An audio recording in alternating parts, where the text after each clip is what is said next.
Yeah, I see a lot of connections from when I first started disc golf to what I'm seeing here now. There's a local kid here, Wilson, that's plays 18 holes randomly throughout the day, and just when he has free time, he's just out here playing disc golf. And that's kind of how I started and how I felt, is just something I do on my own, enjoy it, and also learn at the same time without anyone telling me what to do or kind of teaching me. It's just incredible to see that they're catching on real quick, and they're just enjoying it. They're just enjoying seeing the flight, just something new, and hopefully something that sticks with a lot of them. Hi, my name is Chris. I'm from Savannah, Georgia originally, and I came to Guatemala a little over 10 years ago, starting out with doing motorcycle tours, and now I've kind of adapted into adventure tours in general. One of the unique things about the area that we're in is we're surrounded by volcanoes. Guatemala has 37 volcanoes, 3 are active, and so when you're playing this course, you're gonna have a view of 4 different volcanoes at once. So around us we have Volcán de Pacaya. We're at the base of Volcán de Agua. The course is actually on Volcán de Agua, which is a dormant volcano. And then off closer to Antigua, we have Volcán de Fuego, which is super active. At night, you can see lava, it's incredible. And then Acatenango is next to that, which is the 3rd highest peak in Central America. So we're here right now in Monte Maria Golf Course. This is a golf course that was built about 20 years ago. Not a lot of people play here, but during the pandemic, my buddy Mike and I started coming up here, and we thought, you know, hey, maybe this is somewhere where we could actually throw our disc golf discs. There's not a lot of open green space here. And so that's how we started thinking about the idea to play here. We started with just an object course, you know, just choosing trees and going there, and then eventually decided to build a basket, our little DIY basket, affectionately called the trash basket. It's literally a trash can lid with a bicycle rim and a jumble of chains. We had to move it though from each hole to each hole as we played. As we went through that, that was kind of the impetus of trying to make this a more real course. Our idea was, you know, as we saw disc golf growing in the States so much, we thought that if we could start a GoFundMe and get connected to the disc golf world, that we would get some support. And as we were building that GoFundMe, I heard about the Paul McBeth Foundation on the UltiWorld podcast, actually. And I was like, oh, I'll reach out. And so I reached out, and Dustin got back to me really quickly. And so they were super enthusiastic about getting involved, that we already had the land ready. We had the course design ready. So we were kind of ready to hit the ground running. We just needed resources. So one of the most important things for us when we got involved with the owners here at the golf course was to keep this as accessible as possible, especially for children and locals. So we worked with the owners of the course to keep the course free for local kids and their parents, and then as accessible as possible for the rest of the locals or tourists that are going to come play the course.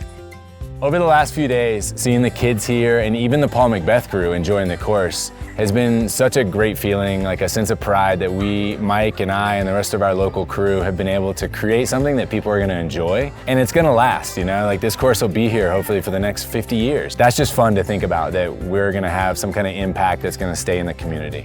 So here in the course, we're closest to a community called Santa Maria de Jesus. It's a Mayan indigenous village. And so the kids in that village, a lot of times what you're gonna see is those kids are playing in the street.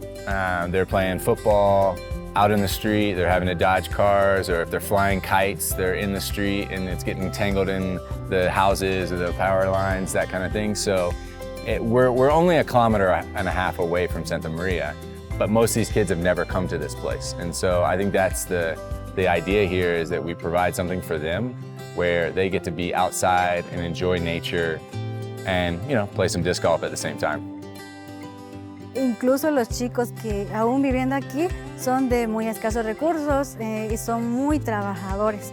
Los papás son muy trabajadores, los chicos también se van al campo a trabajar y tienen un poco tiempo para poderse distraer en cuanto a deporte, ¿verdad? Entonces, pienso que para ellos sería una muy bonita oportunidad tener estos espacios para poder desenvolverse en algún deporte, distraerse también de lo que hacen día a día, porque de verdad, si ustedes esperan conocerlos un poquito mejor, se darían cuenta de que ellos son muy trabajadores e incluso pues casi no tienen el momento de recreación, que también es importante, ¿verdad? Para la edad que están ellos, pues todos necesitan ese tiempo de recreación, ¿verdad? Entonces, este espacio pienso que sí sería muy importante, y si se le da la oportunidad a la escuela, sería de mucho beneficio para nuestros chicos. I think just play in general, any kind of sport is really good for kids' development. Also, kids that work all day instead of playing or instead of even being in school, they're doing something very structured all day and they're under a certain level of stress because they're having to make money to feed their families and to feed their younger siblings. And so being able to just forget about all that and come out here and play for a little while is really beneficial for kids. I hope us being a part of bringing disc golf here just kind of gives them an opportunity to, whether it's a safe place. I know it's a safe green place that isn't, readily available for a lot of people here. So they got something to do as well as be in a safe place. Teaches a lot of life lessons, especially if tournaments start to grow and things like that, and how to interact with other people and different age groups and all that. And then just also, who knows the opportunity that can bring, how good a lot of the players here get. If there's going to be tournaments here or maybe allow for travel and stuff like that. So I think there's unlimited opportunity and potential for a lot of these people that are learning disc golf for the first time. It just opens up the possibilities for all kinds of kids from around here to come and to learn a new sport and just to enjoy time in the fresh air and in a safe, clean environment. So we've ran 3 large clinics so far, 2 yesterday, 1 today. A lot of kids, even the chaperones and the parents are getting involved. We have one going on right now, you might be able to hear them, but just a lot of enjoyment, just introduction to disc golf. We're teaching them how to putt, pretty much inside the circle, teaching them some fun games that they can play with others, as well as teaching them how to throw the disc backhand and forehand, which I think with a lot of players, they learn the forehand pretty quick because they're just throwing it. But just introducing them to it, and then we take them out for a couple holes out here, just kind of mix them up and get out there and just enjoy it. So from day one when we got involved up here on the course, the main caretaker here is Luis. He and his son Wilson is 11 years old, they've been helping us along the way, whether it was installing baskets, taking out branches, putting in tee pads. They've both been super enthusiastic. And Wilson especially, like whenever we play, he wants to join. So he's gotten out there, we've done our best to teach him, and he's already picking it up. He's becoming a little local pro here. And so Wilson is always wanting to tag along and join us when we're playing. So it's been just nice to share that with him personally on a one-to-one level.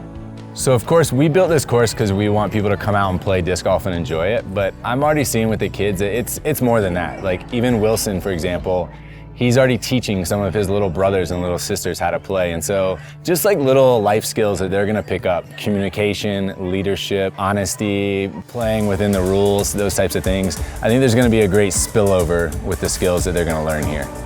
¿Te gustaría volver a jugar aquí? Sí, sí, porque la experiencia es muy emocionante. Sí. This is not about disc golf. This is not about growing the sport. This is not about talent searching or finding the next world champion. For me, it's how can we use disc golf as a vehicle to transform the lives of young teenage kids in impoverished communities. Like that's what this is about. And obviously, like the side effects is, yes, we do grow the sport, and that's great. And we get disc golf in more countries, but we're just using that as like something that can propel them forward, to teach them the life lessons that we've all learned from it, and all the like amazing experiences that we have had and we have learned through this sport. And that's what it's about. So teaching a lot of these kids and just seeing the joy that they get when they throw the disc, and when they just throw that one good one that really hooks them, which I think we all know that moment we've had in disc golf, is that one throw where you're like, I want to go back and do that again. So I think that's the biggest thing we're trying to teach them, and just the enjoyment and the sound of the chains, and just being able to be out here in a quiet place and just enjoy disc golf and let the disc fly. There's a lot of potential out here, and I know if this takes off, this is the first permanent 18-hole disc golf course in Guatemala. There's an abundance of opportunity here throughout the country. It's already a success, but I can't wait to see what develops here until my next trip back. And who knows, maybe there'll be some Guatemalans playing in the States before I even get to come back.